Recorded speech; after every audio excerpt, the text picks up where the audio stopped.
suing in the Wisconsin counties that use this. Why are you only doing a recount? And excuse me, that we're not out to the questions at this point. So excuse me, we're not at the questions at this point. My name is Jenna Ellis, and I'm the senior legal advisor to the Trump campaign, and I'd like to just explain now where we've been and where we're at and what you can expect from this process. So what you have heard, I'm sure, in the fake newspapers tomorrow will be one of two things. Either there was not sufficient evidence that we've presented, or we spoke too long. Okay, so what you've heard now is basically an opening statement. This is what you can expect to see when we get to court to actually have a full trial on the merits, to actually show this evidence in court and prove our case. This is not a Law and Order episode where everything is neatly wrapped up in 60 minutes. For those of you who are here in this room or have maybe tuned out in other networks, clearly you've never been court reporters. Trials take time. Putting on evidence takes time. This is basically an opening statement so the American people can understand what the networks have been hiding and what they refuse to cover, because all of your fake news headlines are dancing around the merits of this case and are trying to delegitimize what we are doing here. Let me be very clear that our objective is to make sure to preserve and protect election integrity. President Trump has been saying from day one that this is about maintaining free and fair elections in this country. It is not about overturning an outcome. It is about making sure that election integrity is preserved, and every American should want that. If every American is not on board with that, you have to ask yourself why. And if your fake news network is not covering this or allowing you to cover it fairly and accurately, you should ask yourself why. This is absolutely a legitimate legal basis. We have been asked to provide an entire case that generally would take years in civil litigation. I've been a prosecutor. I have tried cases with far simpler facts. One thing happened in a matter of minutes, and it still takes days. And we go through a jury process. This is the court of public opinion right now. We are not trying our case in the court of public opinion, because if we were, we would get unbiased jurors. I would strike 99% of you from the jury, and I would be allowed to because of the fake news coverage you provide. You are not unbiased jurors. And until you step out of your role as a journalist and actually go into a courtroom and you are a judge on a bench that has sworn an oath to be unbiased in our separation of powers, then your opinion does not matter. The facts matter, the truth matters, and if you are fair reporters, you will cover that fairly and appropriately, and you will allow coverage of our media team here and our legal team.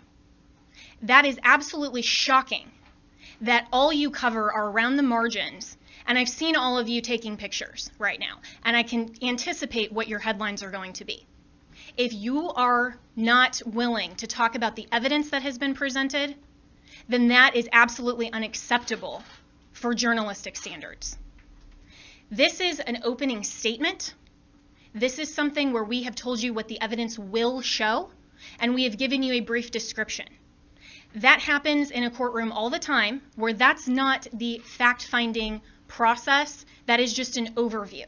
That is what we have given you today because the American people deserve to know what we have uncovered in the last couple of weeks.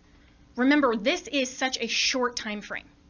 And this is an elite strike force team that is working on behalf of the president and the campaign to make sure that our Constitution is protected. We are a nation of rules, not a nation of rulers.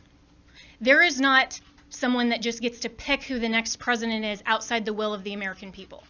And that is our task, because when we talk about voter fraud, it's actually election official fraud. That cannot stand. The Constitution requires that the state legislatures are the ones that make election law. It still has to go by the U.S. Constitution. But what has happened in this case is that state and local level officials, and all the way up, have changed the rules. That's what the Democrats do. If they don't like the rules, they change them.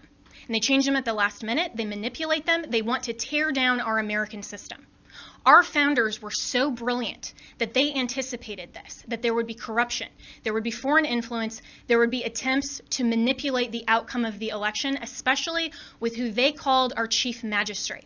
I would encourage all of you to go home and actually read Alexander Hamilton's Federalist 68 and see what he described as an advocacy position to adopt and ratify the Electoral College and the process by which we select our president. We select our president through the Electoral College not because it disenfranchises voters, but because it is a security mechanism for exactly the type of corruption that we are uncovering.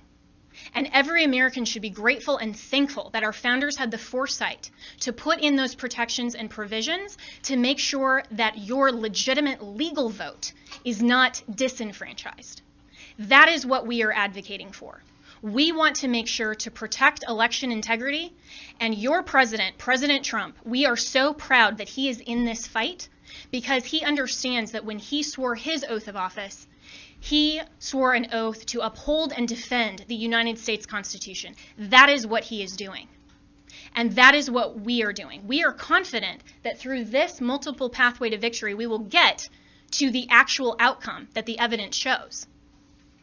But this is not about overturning an election on our part. It's about making sure that we protect and preserve free and fair elections for all future American elections. If the United States caves to corruption or this type of election integrity disaster, then no election will be secure from here on out. And we all need to be keenly aware of that. We are the representatives here that are standing in this gap and defending President Trump and defending you, the American people, at the end of the day. This is ultimately about the United States of America. And we want to make sure to protect and defend that. And as my colleagues have said, we will not back down. We won't be intimidated. President Trump will not be intimidated. You, the American people, should not be intimidated. You, the press, should cover this fairly and should know that this matters to election integrity and it matters to the future of our nation. So we have given you an overview, but recognize this is not a court of law. We will get there, and we have time. And we have constitutional provisions that will step in when we show the corruption and the irredeemably challenged and overturned votes that are absolutely corrupt in all of these counties. It is irredeemably compromised. We will show that, but you have to give us that opportunity. This has been just our opening statement, and we have an opportunity to get there, and we have time, and we will do that. This is the United States of America, and we stand proudly for President Donald J. Trump. Thank you.